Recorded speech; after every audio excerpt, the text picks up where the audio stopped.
ocean is not merely a body of water. It is a vast, terrestrial hard drive, a storage medium for history that occasionally suffers from corrupted sectors. When we look at the timeline of maritime history, we see a continuous stream of data: departures, arrivals, coordinates, and cargo manifests. But every so often, the data stream breaks. A file becomes unreadable. A vessel enters a region of the map where the logic of cause and effect seems to suspend itself. Welcome to the file on the Mary Celeste. To understand the architecture of this disappearance, we must first reconstruct the moment of discovery. We must place ourselves on the deck of the observing vessel, the Dei Gratia. The date is December 4th, 1872. The time is approximately 1 in the afternoon. The location is the North Atlantic, roughly midway between the Azores and the coast of Portugal. The weather is clearing after days of heavy gales, the kind of storms that scour the horizon and leave the ocean heaving in a chaotic, restless swell. Captain David Morehouse of the Dei Gratia is on deck. He is a seasoned navigator, a man accustomed to reading the language of the sea. When he looks toward the horizon, he spots a silhouette. It is a brigantine, a two-masted vessel, roughly 5 miles off his windward bow. At this distance, identification should be routine. But even from 5 miles away, Morehouse registers a visual anomaly. The vessel is moving, but its movement is wrong. It is yawing, swinging wildly into the wind, and then falling off, erratic and lacking the purposeful geometry of a steered ship. The set of the sails is also incorrect for the current wind conditions. The jib and foretopmast staysail are set, but the mainsail is furled. 2 sails have blown away entirely, leaving only tattered canvas flapping like distress signals against the gray sky. This is the first glitch in the image. A ship fighting the wind, yet carrying no one at the helm to correct it. Morehouse signals his helmsman to alter course. The Dei Gratia closes the distance. As they approach, the name on the stern becomes visible, painted in white letters against the black hull. Mary Celeste, New York. Morehouse knows this ship. He knows her captain, Benjamin Briggs. They had dined together in New York only a month prior. This personal connection adds a layer of dread to the clinical observation. This is not a stranger's vessel. It is a friend's command. The Dei Gratia pulls within hailing distance. The crew lines the rail, waiting for a response. Morehouse calls out across the water. There is no answer. The silence that follows is not simply the absence of noise. It is a heavy sensory weight. On the open ocean, a ship is a noisy organism. Blocks creak, men shout orders. Footsteps thump against timber. But the Mary Celeste offers nothing but the sound of water slapping against her hull and the wind whistling through her rigging. She is a dead object drifting in a living ocean. Morehouse orders a boarding party.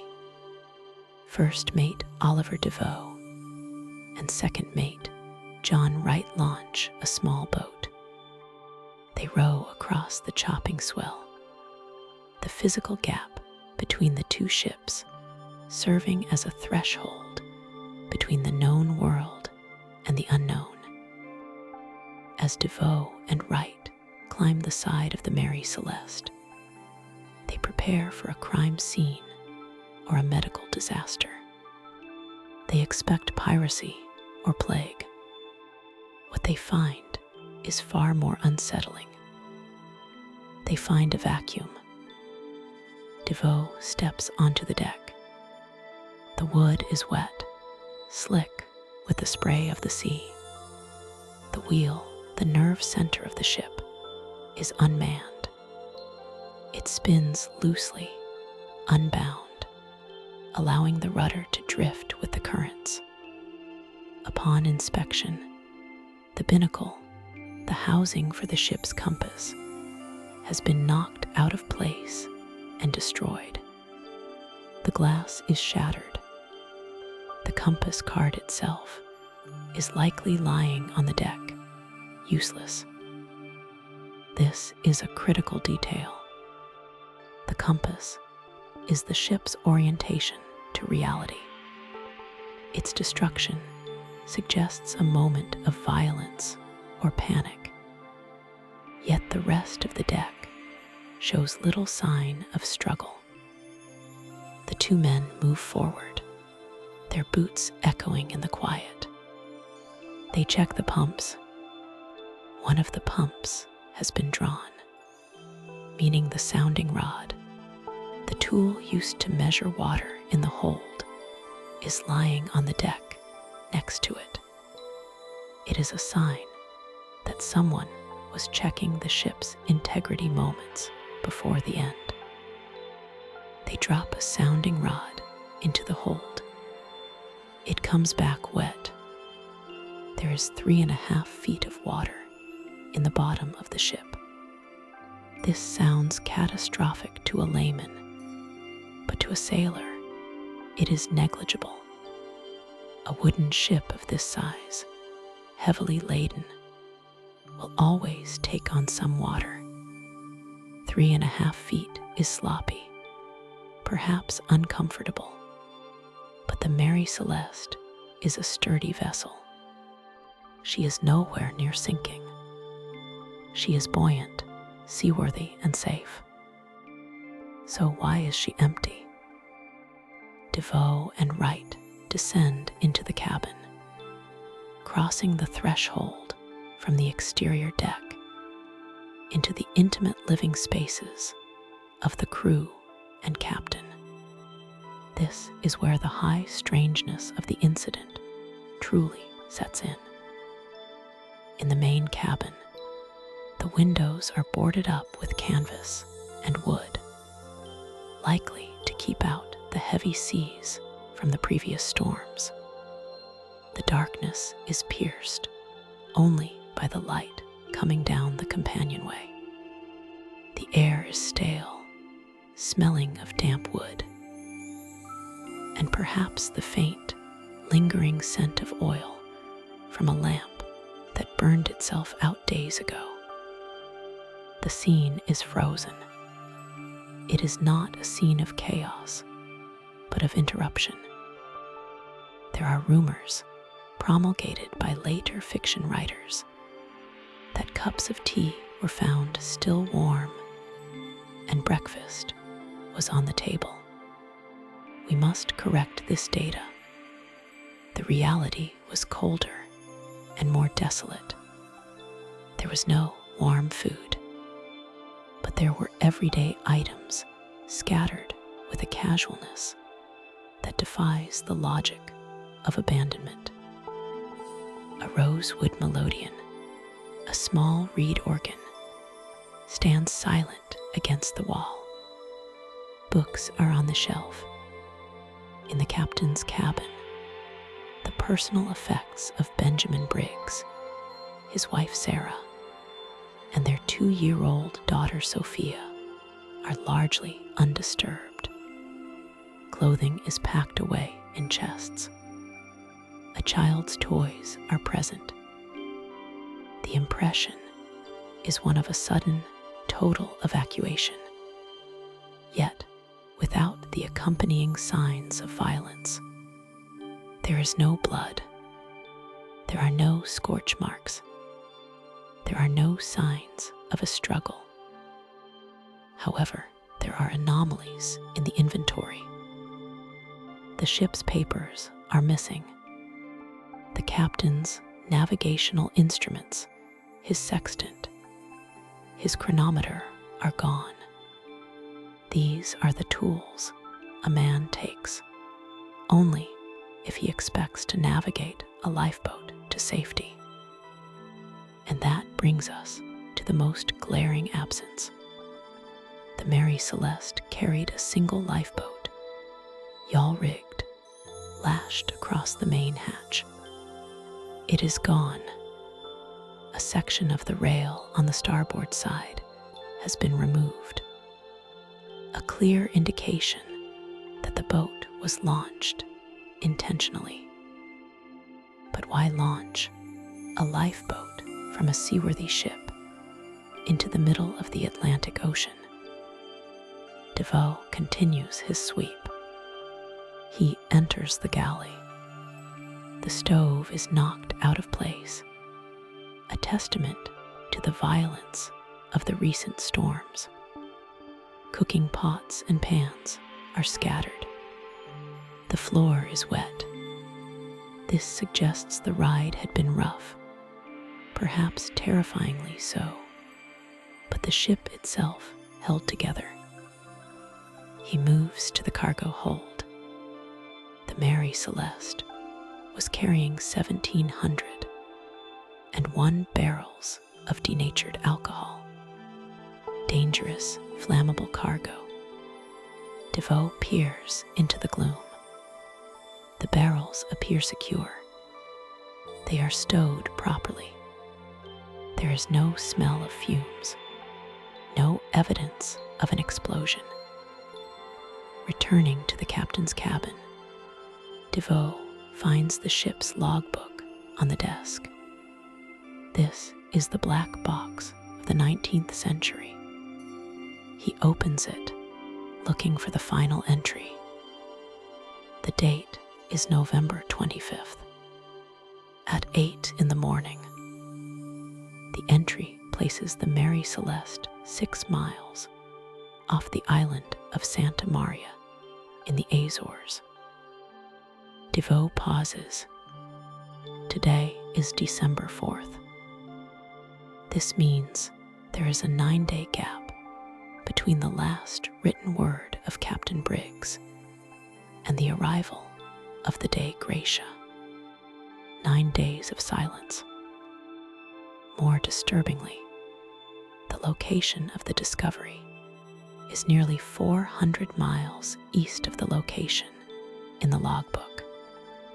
For 9 days, this vessel has been drifting, ghosting its way toward the coast of Europe, unmanned, unguided, yet surviving the very storms that likely terrified its crew into fleeing. Devoe and Wright return to the deck. They stand in the center of the Atlantic, surrounded by the indifferent horizon. They are standing on a paradox. The ship is safe. The provisions are ample. There is enough food and water on board to last 6 months. The hull is sound. The cargo is intact. Yet 10 people, Captain Briggs, his wife, his young daughter, and 7 crewmen chose to cast themselves into a small, open boat in the middle of a gale, rather than stay on this dry, secure deck. They chose almost certain death over the safety of the Mary Celeste. What did they see? What did they hear? Or more terrifyingly, what did they imagine? As Devoe signals back to the Dei Gratia, the wind picks up, whistling through the empty rigging.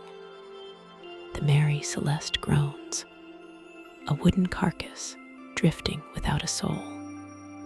The sensation is not just one of mystery, but of a deep, encroaching wrongness.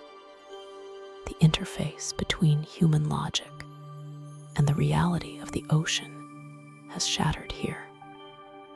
The Dei Gratia crew prepares to salvage the vessel.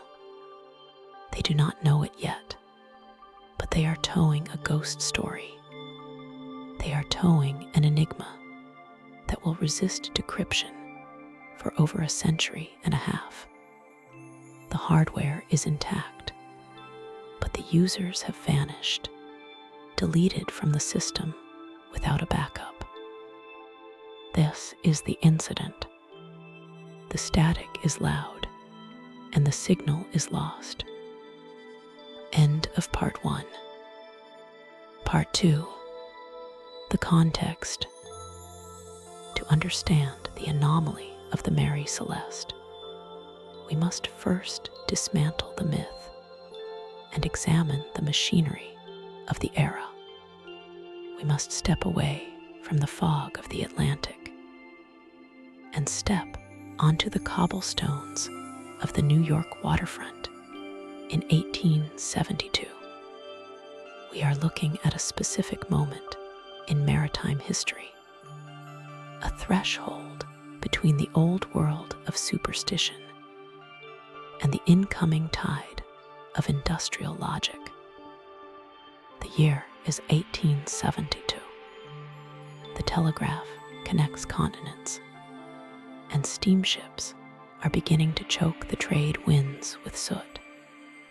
Yet the vast majority of commerce is still carried by wood and canvas. It is a time when a ship leaving port enters a total information blackout. There is no GPS. There is no radio. There is only the sextant, the chronometer, and the logbook. Once a vessel clears the harbor pilot, it ceases to exist to the rest of the world until it arrives at its destination. The ocean in the 19th century was not a highway. It was a wilderness. Let us examine the vessel itself.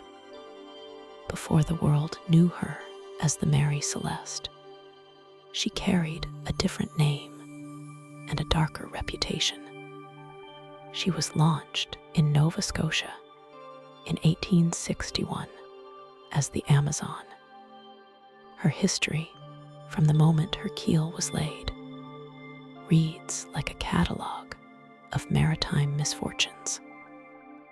Digital records of the Amazon show that her first captain, Robert McClellan, fell ill and died mere days after taking command. On her maiden voyage, she struck a fishing weir.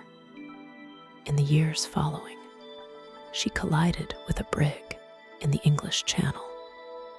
She ran a different vessel down in Nova Scotia. She was driven ashore during a storm on Cape Breton Island, abandoned, and declared a wreck. To a sailor in the 19th century, a ship is not an inanimate object. It is a living entity with a temperament. The Amazon was viewed as an unlucky ship, a vessel that rejected its masters. When she was salvaged, sold, and renamed the Mary Celeste, she carried the physical scars of these accidents, hidden under fresh paint and a new copper bottom.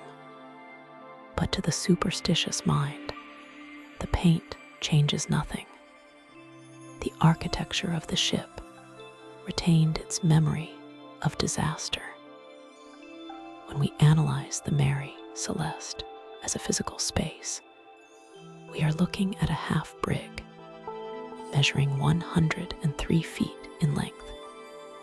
She was utilitarian, built for cargo, not speed. She was a workhorse of the Atlantic trade. But in 1872, she underwent a significant refit. Her hull was deepened. Her deck was raised.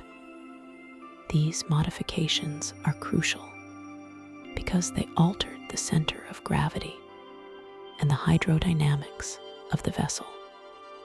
She was, in essence, a modified machine, handling differently than her original builders intended.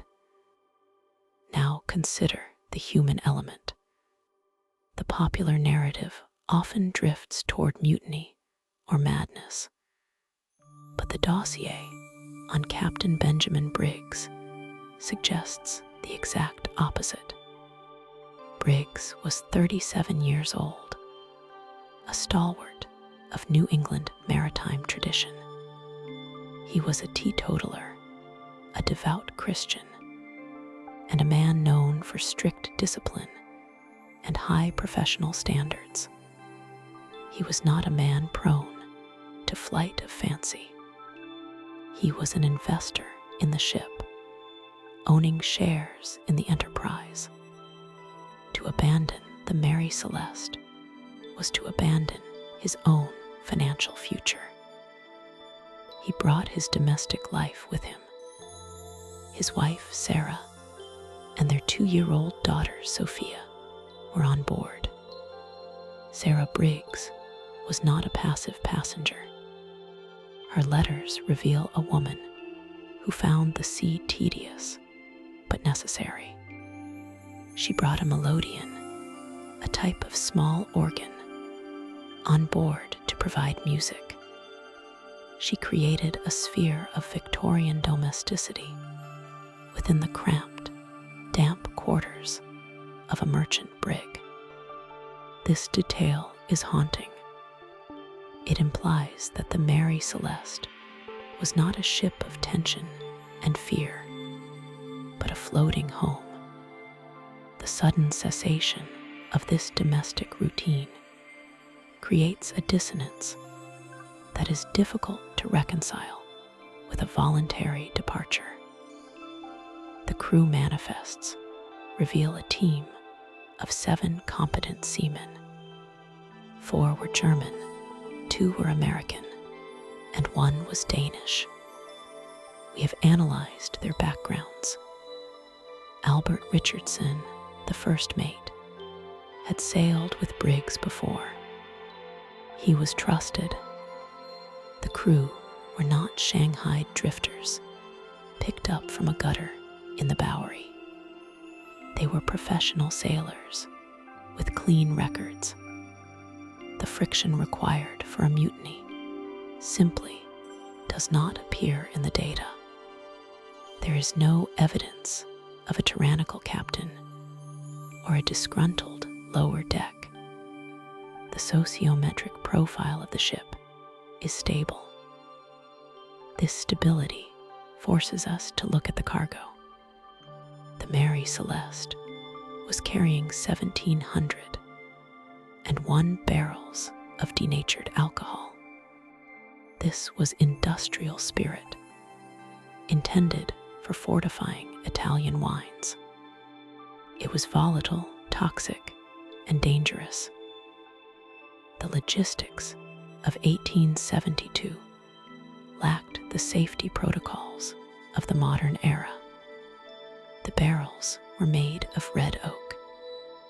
Red oak is porous. Unlike white oak, which is watertight, red oak has open capillaries, while the barrels were lined with glue to seal them.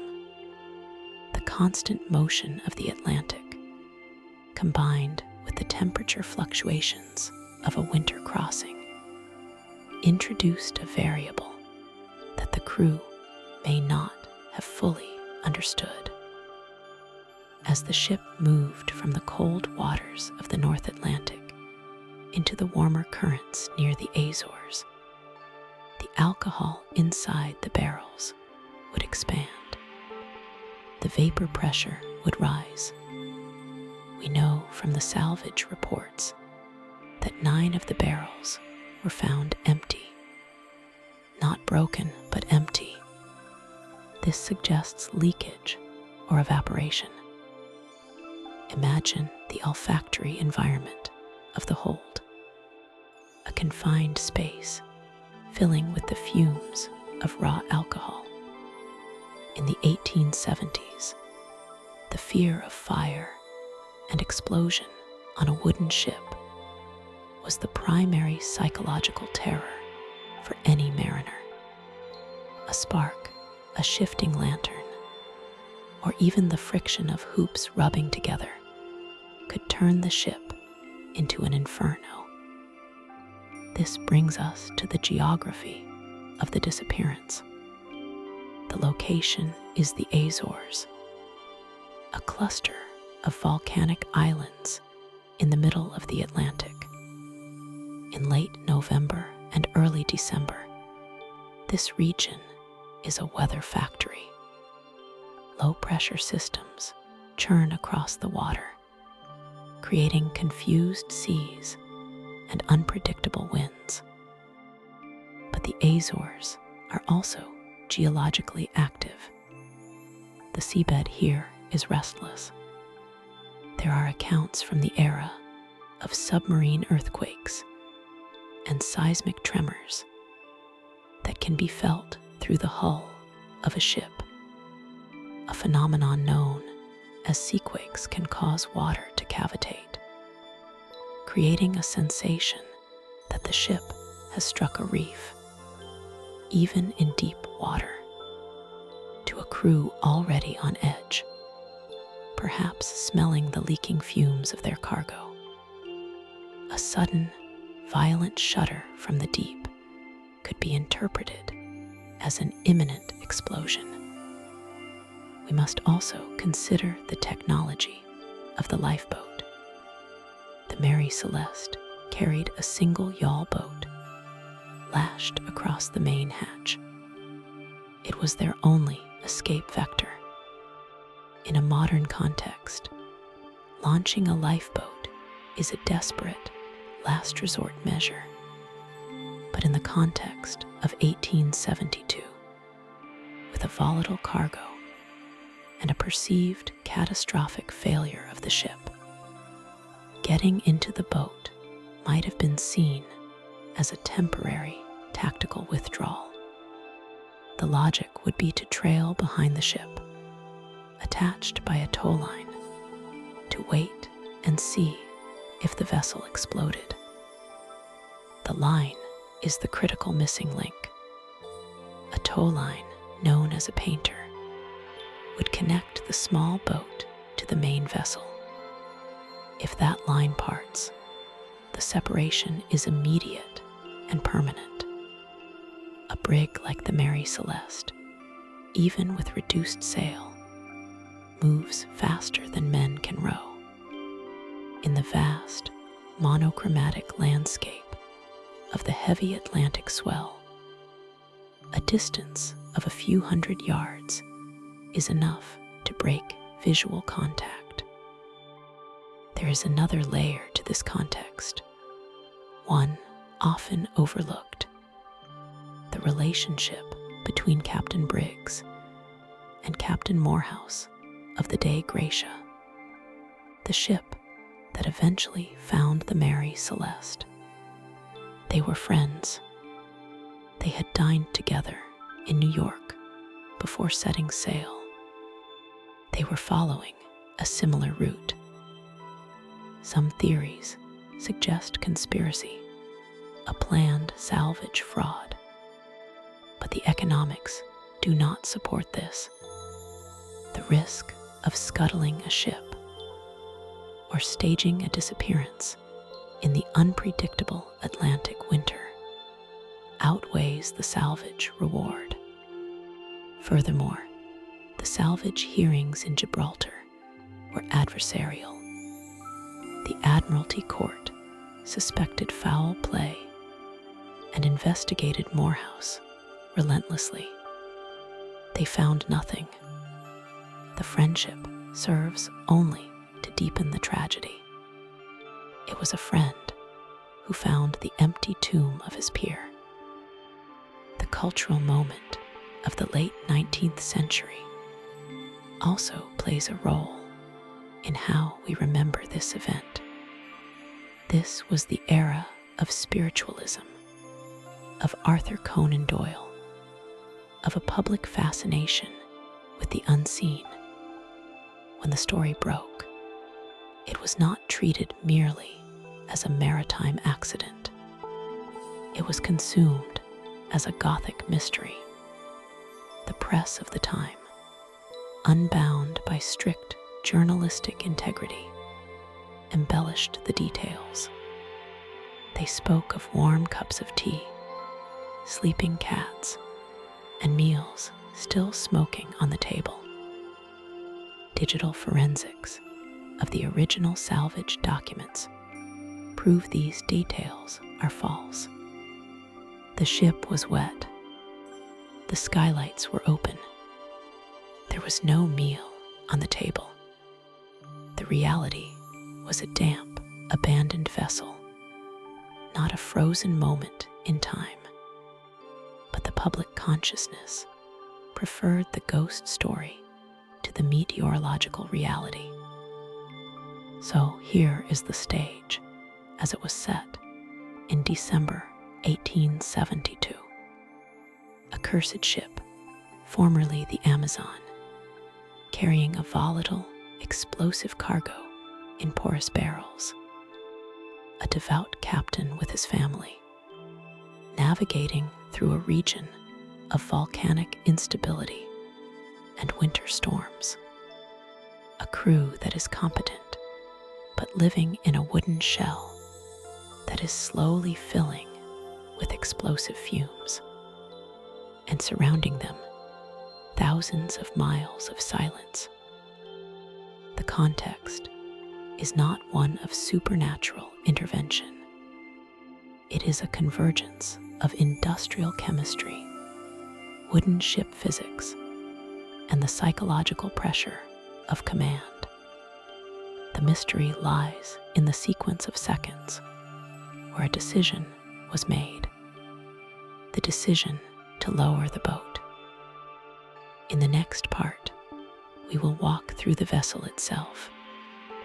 We will reconstruct the final hour based on the forensic layout of the ship as it was found. We will look at the cut railing, the missing navigational instruments, and the single, frantic entry that was never written in the logbook. Part 3. The investigation.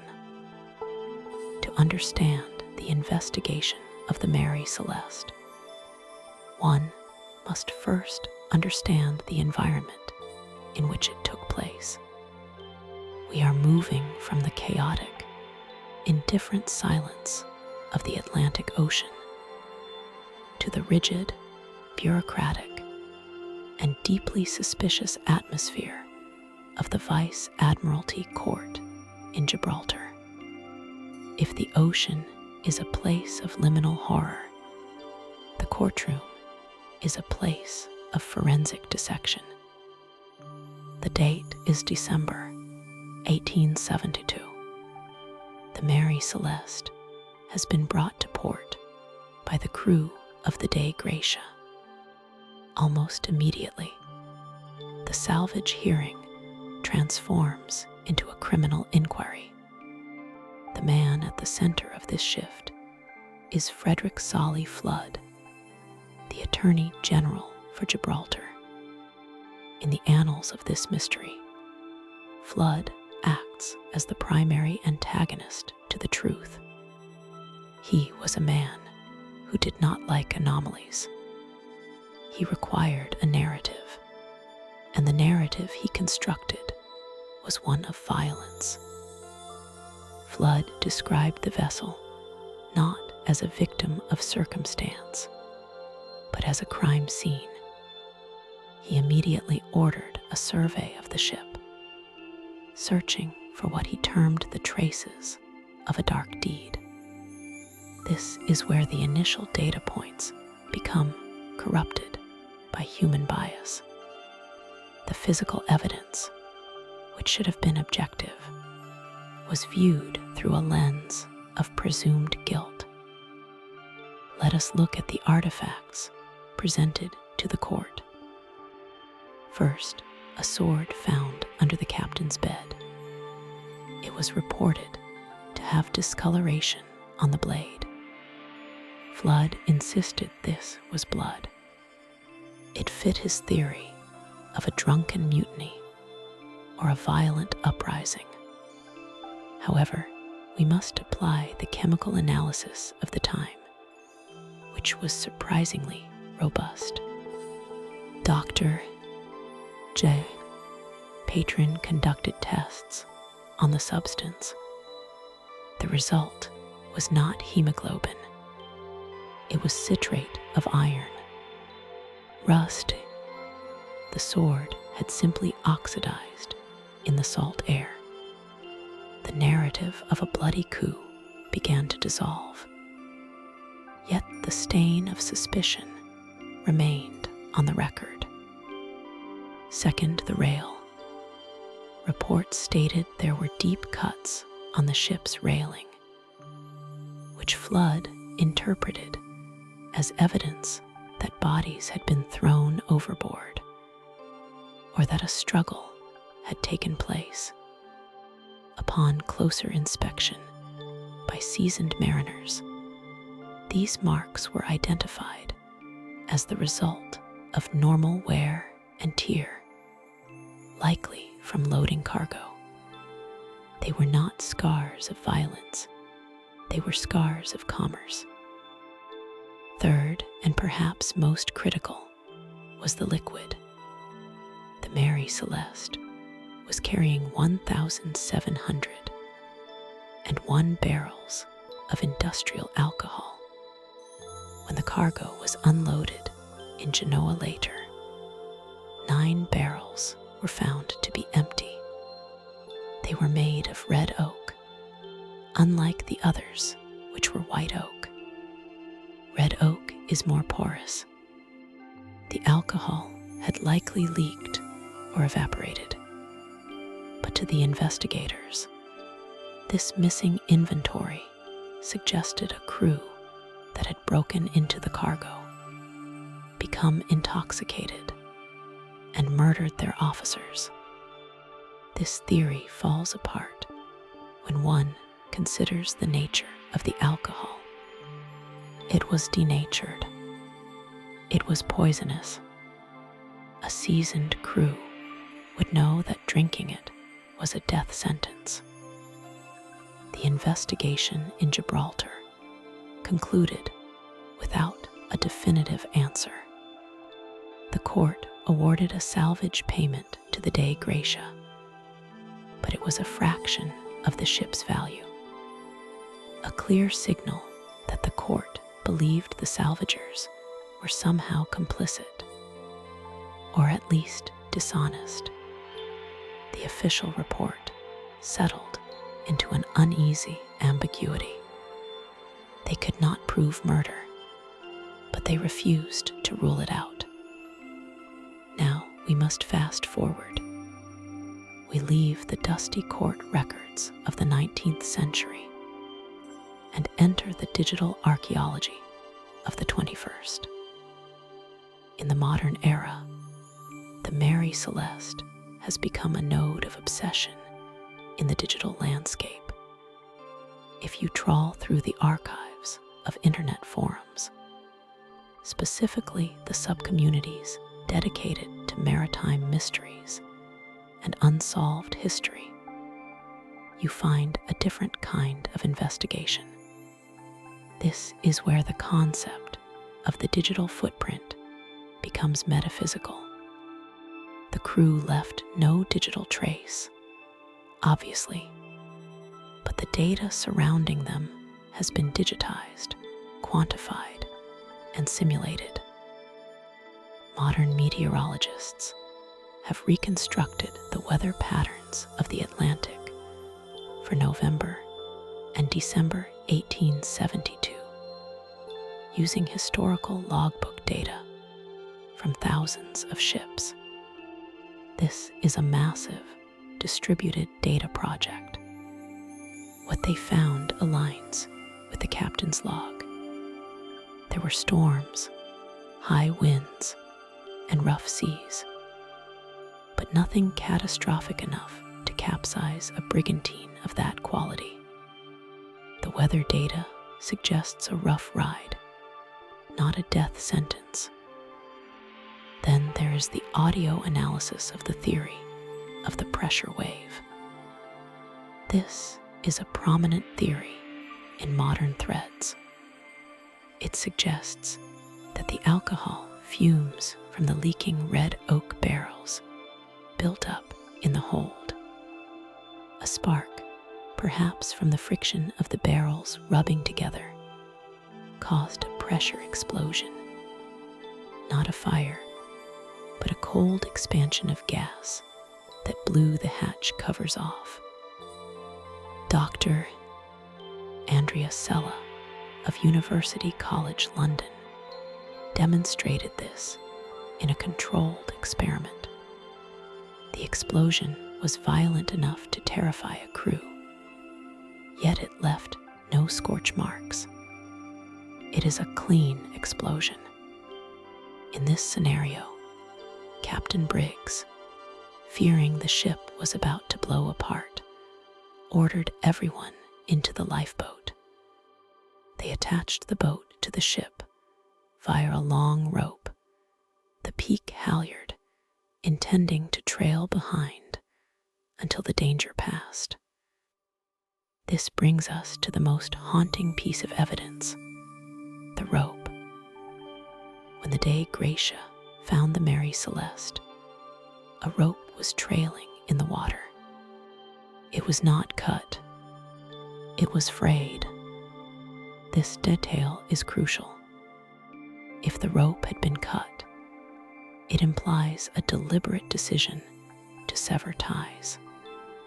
A frayed rope implies tension, time, and eventual failure. The digital reconstruction of this scenario plays out like a slow-motion tragedy. The crew is in the small yawl boat, bobbing in the rough Atlantic swell. They are tethered to the Mary Celeste by hundreds of feet of hemp line. The ship, with her sails set, is faster than the small boat. The wind picks up. The rope goes taut. The tension builds. The physics are undeniable. The rope snaps. You can imagine the silence that followed that sound. The Mary Celeste, empty and ghost-like, sails away, driven by the wind. The crew in the lifeboat is left behind in the vast, indifferent blue. They have no food, no water, and no way to catch the ship. This theory aligns with the lack of bodies and the orderly state of the cabin. They expected to return. They left the breakfast, which was not actually steaming.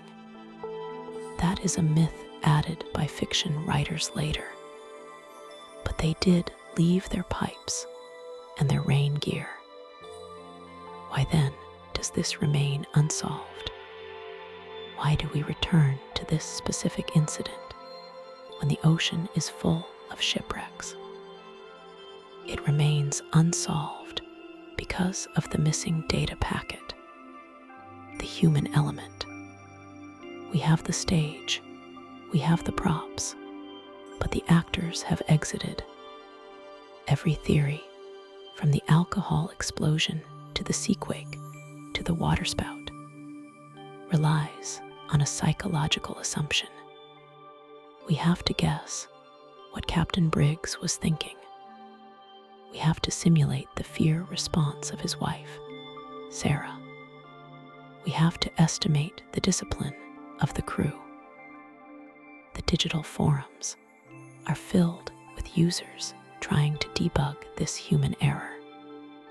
Some suggest a localized phenomenon, like a low-frequency infrasound generated by the storm that caused hallucinations or irrational dread.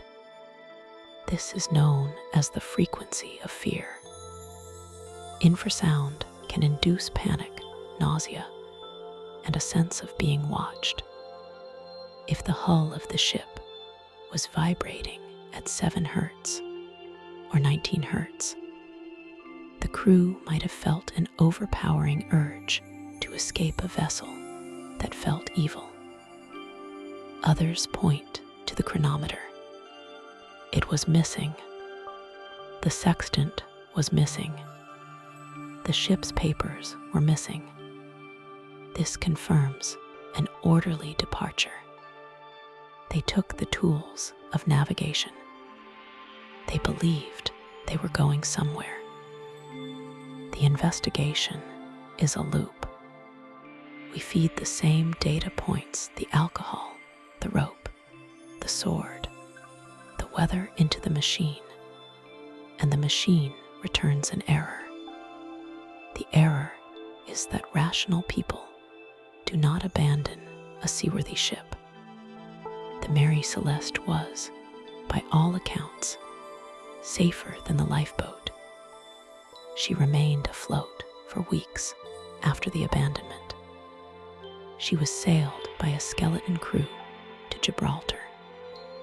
She continued to sail for years afterward, though she was viewed as a cursed ship, a pariah of the docks. There is a concept in information theory called data rot.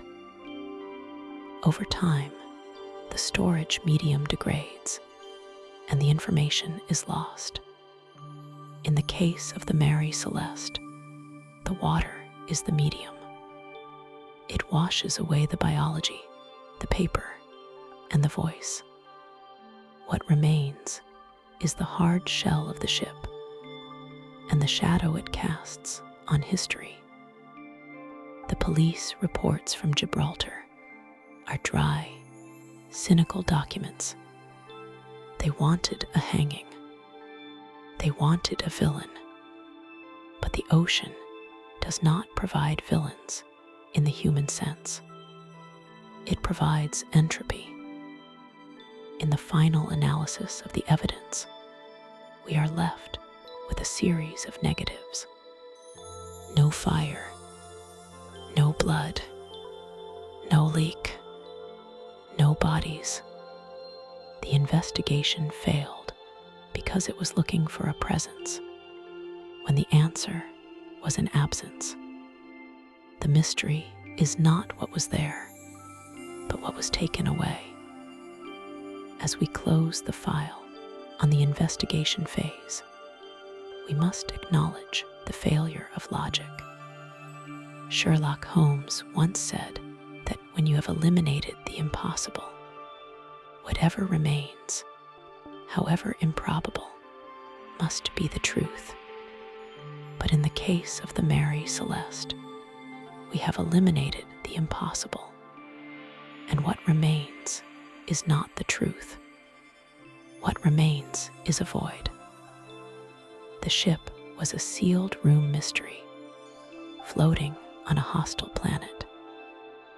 In the next and final part, we will attempt to synthesize these fragments into a closing statement. We will look at the afterlife of the ship itself, the cursed reputation that followed it to its watery grave, and the final philosophical implications of a story that refuses to end. We will descend into the deep time of the legend. Part 4. The aftermath. The arrival of the Mary Celeste in Gibraltar.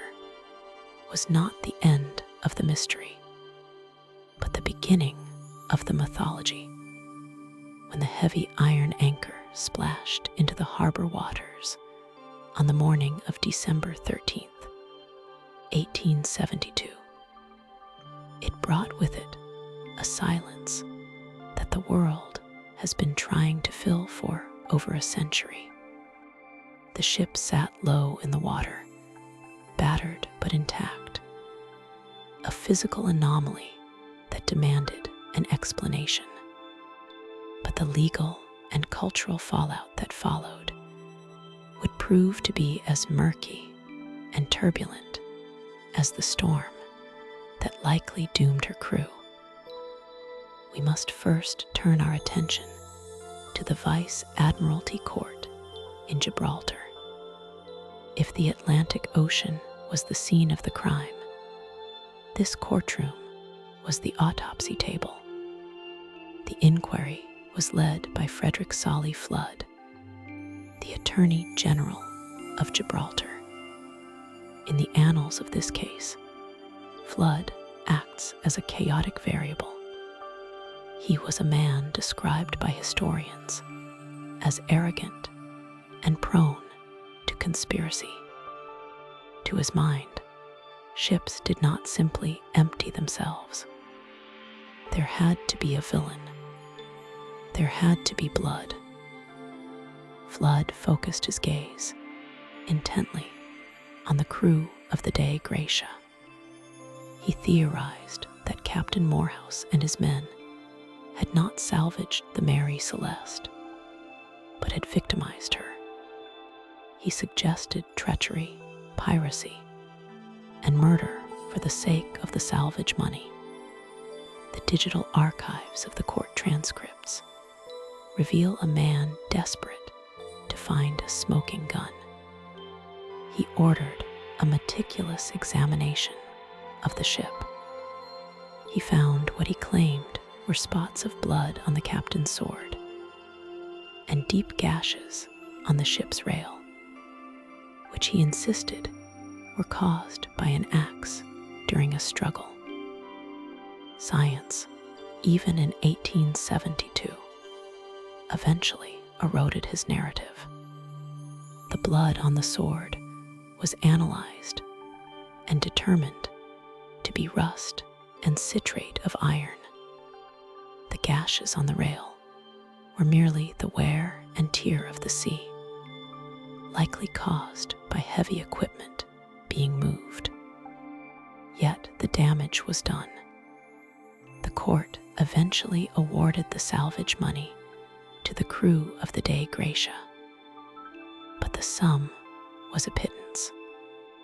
They received only 1,700 pounds, a fraction of the ship's insured value. The judge, influenced by Flood's paranoia, noted that the award was low because the true facts of the case remained shrouded in doubt.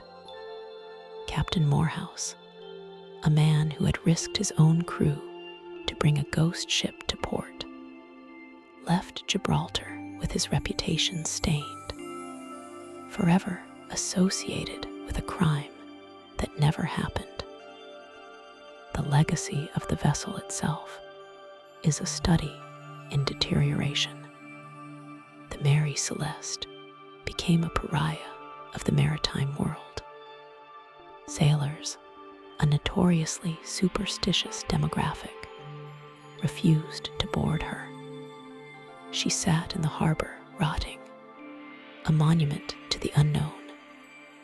When she was eventually returned to her owners, her life as a commercial vessel became a downward spiral of financial ruin.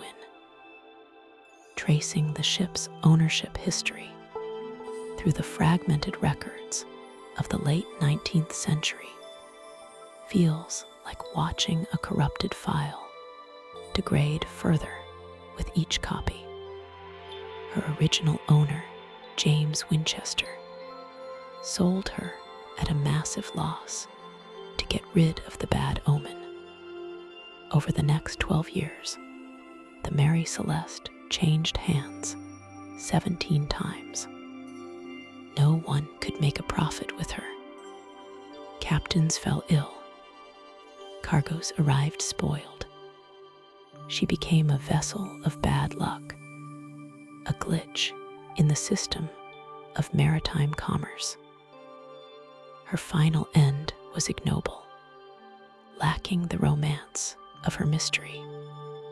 In January of 1885, a captain named Gilman Parker loaded her with a cargo of cheap boots and cat food, insured her for an exorbitant amount, and deliberately steered her into the Rochelewa Reef off the coast of Haiti. It was clumsy insurance fraud. The ship failed to sink immediately, leaving the evidence of the crime sitting on the coral for all to see. Captain Parker was ruined, and he died shortly after. The Mary Celeste, the most famous ghost ship in history, was left to be broken apart by the waves and the sun.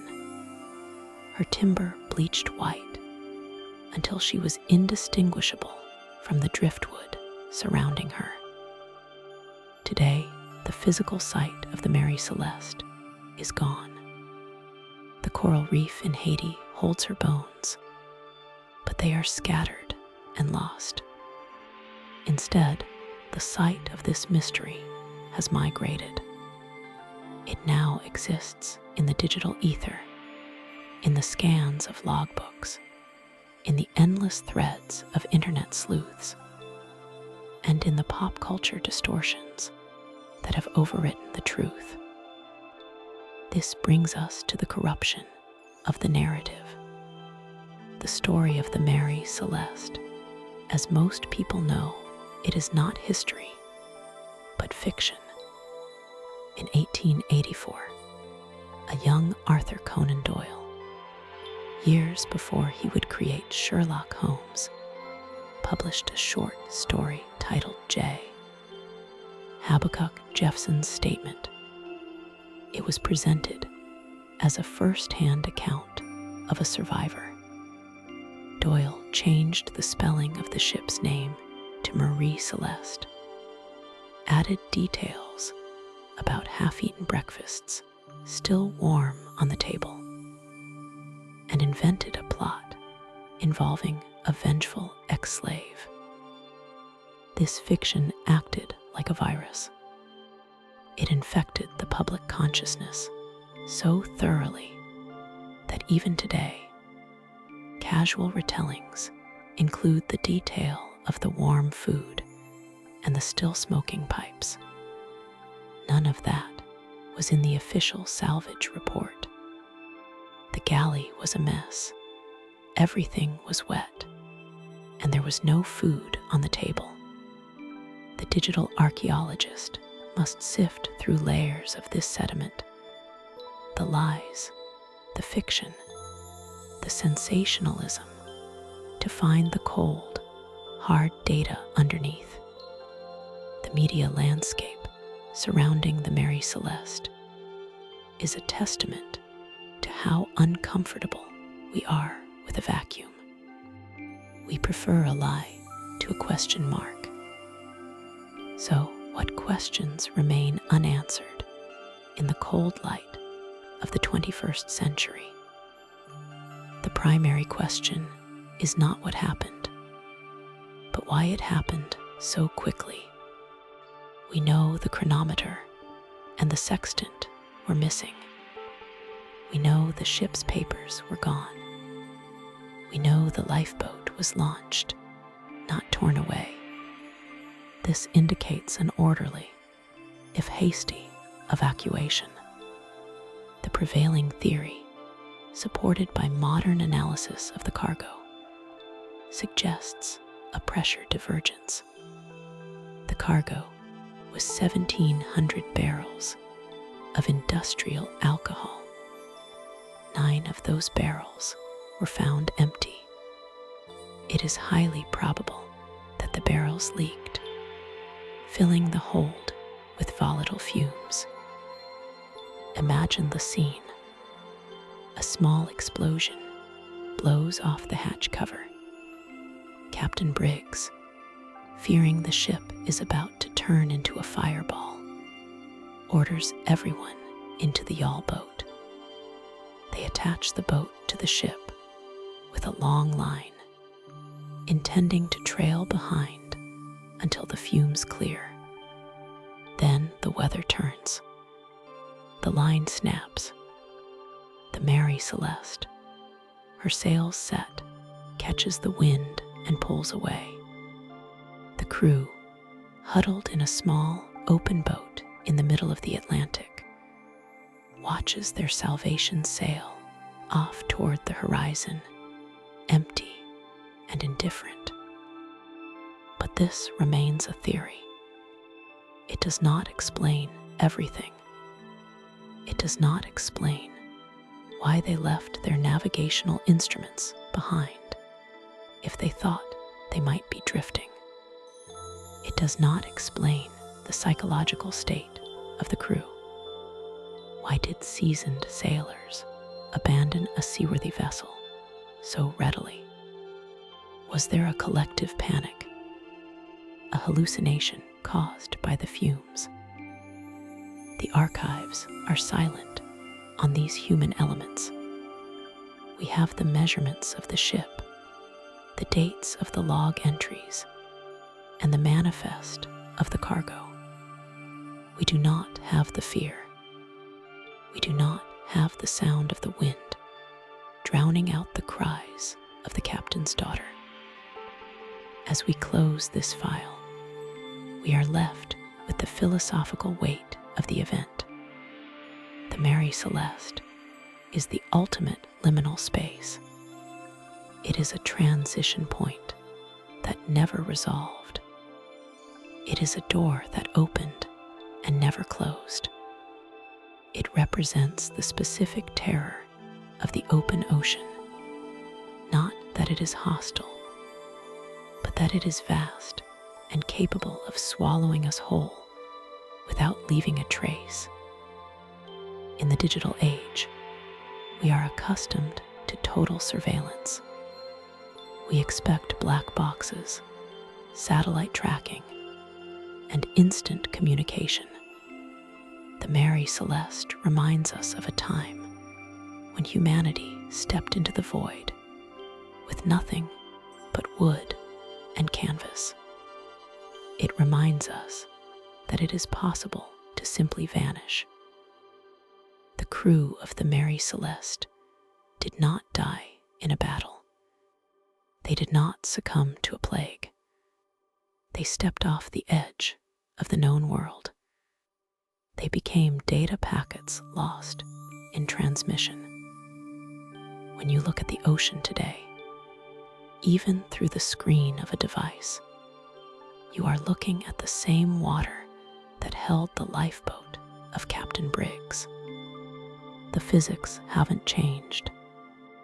The depth hasn't changed. The silence is exactly the same. The file remains open, not because we lack evidence, but because the evidence points to a conclusion we are afraid to accept. Sometimes there is no villain. Sometimes there is no monster. Sometimes the rope just snaps, and then you are alone. End of part 4. Project complete.